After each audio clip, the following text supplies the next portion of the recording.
जो दूसरा सबसे बड़ा रेशो है जिसको तकरीबन पूरी बाजार फॉलो करती है वो है price to book value.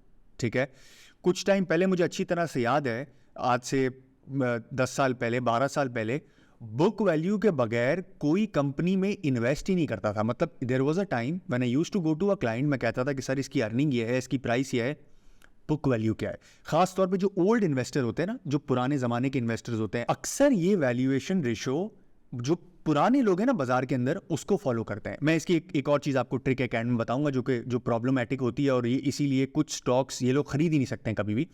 But अगर आपको याद हो, वॉरेन बफे जब ये बात करता था, वॉरेन बफे के टीचर जो थे जिन्होंने इनको वैल्यूएशन सिखाई थी, they used to talk about book value. हमेशा हर जगह हर वैल्यूएशन के अंदर बुक वैल्यू डालते थे वो, कि यार आज कंपनी के खुद के पैसे बिजनेस के ऊपर कितने लगे हुए हैं, that is what the book value is. और जब हम उसको रिलेटिवली कंपेयर करते हैं प्राइस से, कि कितने की प्राइस चल रही है और कितने के एसेट इसके पास पड़े हैं या कितने की इक्विटी इसके पास पड़ी है, जब उन दोनों को हम कंपेयर करते हैं तो उसको कहते हैं प्राइस टू बुक वैल्यू। मैं एक एग्जांपल से आपको समझाता हूं। लेट्स से आपके पास एक बिजनेस है जिसके अंदर एसेट पड़े हुए हैं, जिसके अंदर ज़मीन भी है, जिसके अंदर मशीनरी भी है, और जिसके अंदर माल भी बना हुआ कुछ आपके पास पड़ा है। लेट्स से सब मिला के आपके पास करोड़ रुपए का ये सारा एसेट है। बट इस माल के अगेंस्ट में वर्किंग कैपिटल के लिए आपने बैंक से 30 लाख रुपए का उधार लिया था। अब आपकी इक्विटी कितनी है? आपकी इक्विटी है 70 लाख रुपए इस बिजनेस के अंदर, 70 लाख रुपए। ठीक है, इस इक्विटी को बुक वैल्यू भी बोलते हैं। और जब आप इस इक्विटी को या बुक वैल्यू को नंबर ऑफ शेयर से डिवाइड कर देते हैं तो बुक वैल्यू पर शेयर आ जाता है। और जब हम इसको मार्केट प्राइस, अब लिस्टेड होना बहुत जरूरी है इस चीज के लिए, प्राइस टू बुक के लिए, आपके बिजनेस में ये एप्लीकेबल नहीं होगा, बट कोई लिस्टेड फर्म है उसके लिए एप्लीकेबल होगा, कि कितनी बुक वैल्यू पर शेयर है और कितना आज उसकी मार्केट प्राइस है। जब दोनों को कंपेयर करते हैं तो आपको प्राइस टू बुक वैल्यू का एक रेशो मिलता है। ठीक है, अब सबसे पहले मैं आपको यह बताता हूं कि आपको कैलकुलेट ये कैसे करना है। ठीक है, तो सबसे पहले आपने जाना है dps.psx.com.pk।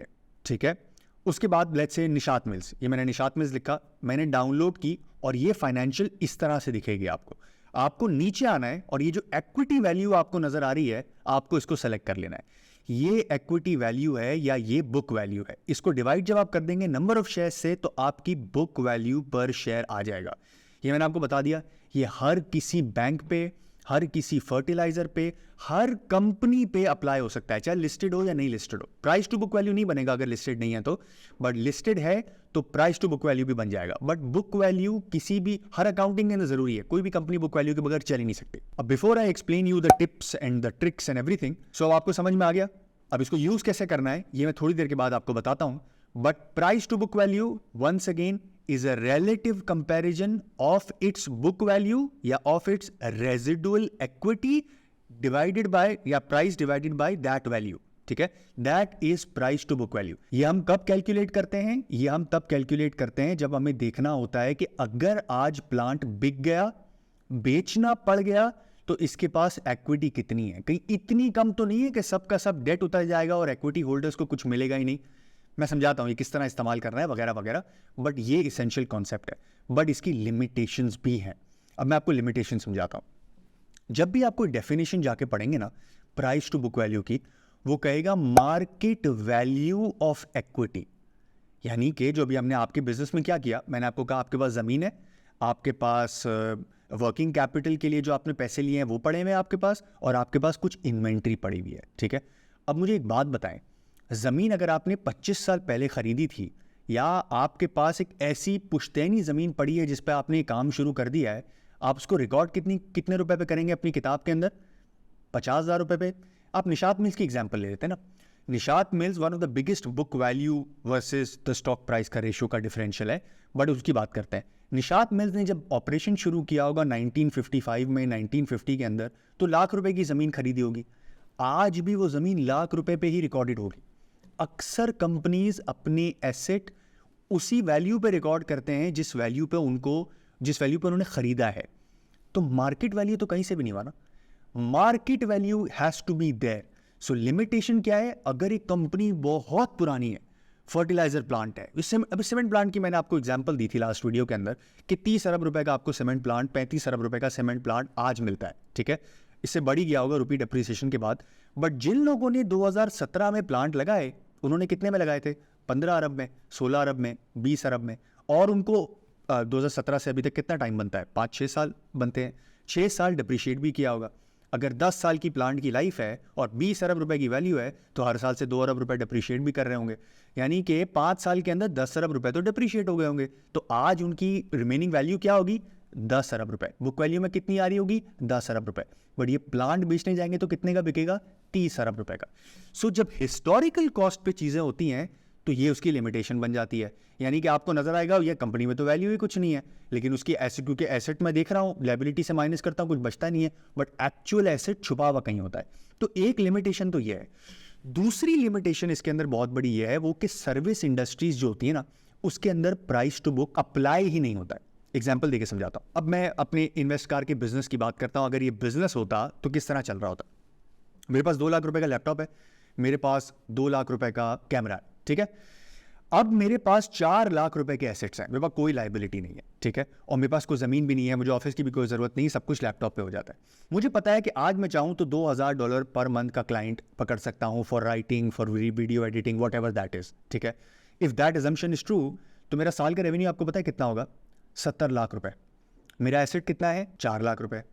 अब आप निकाल लें 70 lakh divide by 4, price to book कितना बना, मतलब इनसेन अमाउंट बन गया ना। 70 लाख डिवाइड बाय 4 लाख कुछ बना ही नहीं। और यही प्रॉब्लम है जब आप आईटी के अंदर प्राइस टू बुक वैल्यू को देखने की कोशिश करेंगे, चाहे वो अमेजॉन हो, अमेजॉन में तो फिर भी एसेट्स हैं, चाहे वो गूगल हो, वो फेसबुक हो, जो ऑनलाइन बिजनेसेस हैं, जो आईटी सर्विसेज हैं, उसके अंदर price to book value apply नहीं हो सकता, क्योंकि उनकी जो वैल्यू है वो इंटेलेक्चुअल है या उनका प्रोडक्ट है which is on the internet. मेरी इंटेलेक्चुअल प्रॉपर्टी क्या है, मेरा दिमाग। गूगल की इंटेलेक्चुअल प्रॉपर्टी क्या है, उसका गूगल का पूरा सिस्टम, जो एल्गोरिदम है, जो सर्च इंजन है, और जो पूरा इकोसिस्टम उसके इर्द गिर्द उसने क्रिएट किया है, उसकी वैल्यू क्या है। एक और एग्जांपल इसकी इस तरह भी होती है, लोग ऐसा समझते हैं कि अगर आपको प्राइस टू बुक वैल्यू बहुत ज़्यादा है या बहुत महंगी है, लेट्स से किसी का 20 टाइम्स प्राइस टू बुक है, तो यार मुझे ये बिजनेस खरीदने की ज़रूरत क्या है, मैं खुद ही ये छोटी सी एक्विटी लगा लेता हूँ और यहाँ पहुँच जाऊँगा। बट ऐसा नहीं हो सकता। क्या हर बंदा इन्वेस्ट कार बना सकता है? क्या हर बंदा गूगल बना सकता है? क्या हर बंदा फेसबुक बना सकता है? नहीं, राइट। इसीलिए जब आप वैल्यूएशन में आएंगे और आप आईटी कंपनीज को वैल्यू करेंगे तो आप फंस जाएंगे प्राइस टू बुक वैल्यू के मेथड पे। पी के ऊपर फिर भी ठीक है, बट प्राइस टू अर्निंग में बिल्कुल ही फंस जाएंगे आप। और इसीलिए जब मैं किसी को सिस्टम्स पिच करता था, टीआरजी पिच करता था, मुझे एक ही चीज़ सुनने को मिलती थी, वो भाई बुक वैल्यू कितनी है। जो ओल्ड इन्वेस्टर्स थे, जिन्होंने बुक वैल्यू पे काम किया, ये वो इन्वेस्टर्स हैं जो कि बगैर एसेट को देख के काम ही नहीं करते हैं। तो उनका मसला क्या था, भाई 20 टाइम का सिस्टम का प्राइस टू बुक वैल्यू, दिमाग खराब हो गया तुम्हारा? कोई लेने की चीज़ है, 20 टाइम पे कोई खरीदता है? निशात मिल्स मिल रहा है 0.3 पे, वो ले लेते हैं। जमीन आसमान का फर्क है। And this argument brings us back to how to use it. मैंने एक चीज़ दिखा आपको, क्या एग्जाम्पल यूज़ की। सिस्टम लेने की क्या जरूरत है, निशात मिल ले लेते हैं, निशात मिल 0.3 पे मिल रहा है। आप industry to industry price to book value compare करेंगे, आप इंडस्ट्री टू इंडस्ट्री अगर नहीं करेंगे तो आपको समझ ही नहीं आएगा। बिकॉज फॉर एग्जाम्पल सीमेंट का प्लांट लगाने के लिए आपको कम से कम 50 अरब रुपए चाहिए, बट स्टील का प्लांट लगाने के लिए आप 3 अरब रुपए में, 5 अरब रुपए में स्टील का प्लांट लगा सकते हैं, सरिये का plant.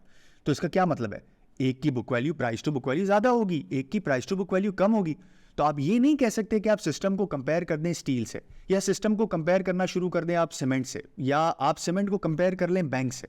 So once again, like PE, you have to compare them within the industry. Pakistan के अंदर अक्सर प्राइस टू बुक वैल्यू इस्तेमाल होता है इंश्योरेंस और बैंक्स के अंदर, ठीक है। और इसका ट्रिक क्या है इस्तेमाल करने की, वो है आपको ये देखना है कि आपस में दो बैंक्स, या जैसे मैं समझा चुका हूं कि सेम इंडस्ट्री के अंदर होनी चाहिए। लेट्स से आप दो बैंक्स को कंपेयर कर रहे हैं, तो आपको देखा है दोनों के प्राइस टू बुक वैल्यू के अंदर डिफरेंशियल कितना है। अगर दोनों बैंक सेम है, अच्छा वो कैसे सेम होते हैं मैं आपको समझाता हूं। दो चीजें हैं जो समझने की बहुत जरूरत है। अगर दोनों bank, let's say UBL1 and UBL2, दोनों के दोनों बैंक सेम कमाते हैं, दोनों के दोनों बैंक सेम ग्रो करते हैं, दोनों के दोनों bank same return on asset या रिटर्न ऑन इक्विटी कमाते हैं, तो दोनों का price to book should be the same. अगर फॉर एग्जांपल UBL1 चल रहा है 2 के प्राइस टू बुक पे और UBL2 चल रहा है 1 के प्राइस टू बुक पे, देन या तो 2 वाले को 1 पे आना पड़ेगा या 1 वाले को डबल होना पड़ेगा 2 पे जाने के लिए। ठीक है। सो कंपेयर आप इंडस्ट्री के अंदर ही करेंगे और जो सिमिलर कंपनीज हैं उसको कंपेयर करके आप प्राइस टू बुक वैल्यू पे वैल्यूएशन करेंगे और अपना बाइंग या सेलिंग का डिसीजन बनाएंगे। मैंने दो बातें यूज की, return on equity. Return on equity का बहुत गहरा ताल्लुक है प्राइस टू बुक से, ठीक है। एग्जाम्पल देके मैं आपको समझाता हूं। लेट्स से एक कंपनी है जो कि 250 रुपए पर शेयर की बुक वैल्यू लेके बैठी है। कितनी? 250 रुपए पर शेयर की बुक वैल्यू, और वो अर्निंग्स करती है 25 रुपए। तो रिटर्न ऑन इक्विटी कितना हुआ? 10%। एक कंपनी है जो कि बुक वैल्यू लेके बैठी है 50 रुपए या 40 रुपए और अर्निंग्स कमाती है 10 रुपए की, तो ये कितना पैसा कमा रही है? ये आरओई कमा रही है 25%। और लेट्स से अगर ये दोनों सेम इंडस्ट्री के अंदर हैं तो इसका मतलब ये है कि एक जो 250 रुपए वाली कंपनी है ना, उसने फालतू में अपने एसेट्स फंसाए हुए हैं, अपनी इक्विटी को इतना बड़ा कर लिया है लेकिन उस इक्विटी को अपने पास रख के रिटर्न नहीं कमा पा रही। तो इसीलिए प्राइस टू बुक वैल्यू किस कंपनी का ज्यादा होगा इन दोनों में से? जो 40 रुपए की बुक वैल्यू है और 10 रुपए कमाती है, बिकॉज वो 25% रिटर्न अपने शेयर होल्डर को दे रही है। इक्विटी क्या है? आपके पैसे है ना, आप एज अ शेयर होल्डर हैं, कंपनी के अंदर आपके पैसे लगे हुए हैं। तो आपने लेट्स से कंपनी को 40 रुपए दिए हैं, वो 10 रुपए आपको कमा के वापस दे रही है। दूसरी कंपनी को आप 250 रुपए दे रहे हैं, वो 10 रुपए आपको कमा के दे रही है। तो किसकी वैल्यू ज्यादा होनी चाहिए? सेम इंडस्ट्री के अंदर भी ये नजर आएगा आपको। सो रिमेंबर, अगर आरओई सेम है, जो मैंने अभी आपको बताया, बैंक्स के अंदर अप्लाई होता है, इंश्योरेंस के अंदर अप्लाई होता है, आरओई सेम है, डिविडेंड यील्ड सेम है, जो कि मैं आखिरी लेक्चर में आपको बताऊंगा, तो दोनों कंपनीज के प्राइस टू बुक वैल्यू आसपास होने चाहिए। अगर फर्क है तो आपके पास अपॉर्चुनिटी है। So this concludes our session of price to book. I hope आप लोगों को समझ में आ गया होगा। मैं एक छोटा सा लेक्चर करूंगा प्राइस टू सेल्स के ऊपर, जो कि अगला लेक्चर होगा, और फिर हम उल्टा चलेंगे चीजों के ऊपर। वो क्या है वो मैं आपको समझाता हूं। So 3 more lectures to go. Be with me. I hope आपको ये वीडियो अच्छी लगी हो। Thank you.